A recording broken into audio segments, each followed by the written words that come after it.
यो संसार एक पाठशाला, हामी सबै विद्यार्थी यहाँ। तर सबैभन्दा ठुलो ज्ञान त आफ्नै भित्र लुकेको छ। जहाँ म को हुँ, किन आए, कहाँ जाने हो आखिर, यी प्रश्नको उत्तर खोज्नु त्यो नै हो आत्मज्ञानको डगर। एउटा कुनै किताबमा मिलेर न कुनै गुरुले दिन सक्छ। यो त आफ्नै साधना र विवेकले मात्र चिन्न सक्छ।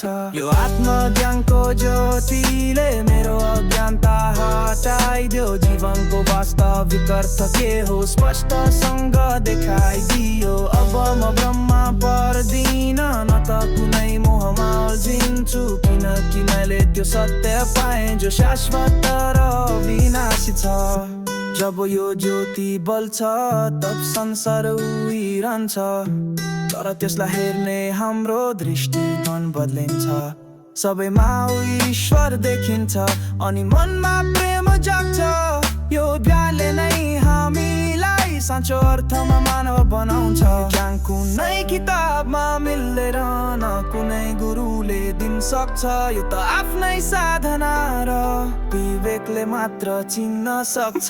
यो आत्मज्ञानको ज्योतिले मेरो अज्ञानता हटाइदियो। जीवनको वास्तविक अर्थ के हो स्पष्टसँग देखाइदियो। अब म ब्रह्ममा पर्दिन, न त कुनै मोहमा अल्झिन्छु। किनकि मैले त्यो सत्य पाएँ जो शाश्वत र विनाशी छ। यो ज्योति नै हो त्यो जसले हामीलाई मुक्ति दिलाउँछ।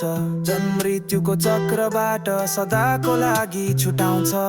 यो आत्मज्ञानको ज्योतिले मेरो अज्ञानता हटाइदियो। जीवनको वास्तविक अर्थ के हो स्पष्टसँग देखाइदियो। अब म ब्रह्ममा पर्दिन, न त कुनै मोहमा अल्झिन्छु। किनकि मैले त्यो सत्य पाएँ जो शाश्वत र विनाशी छ।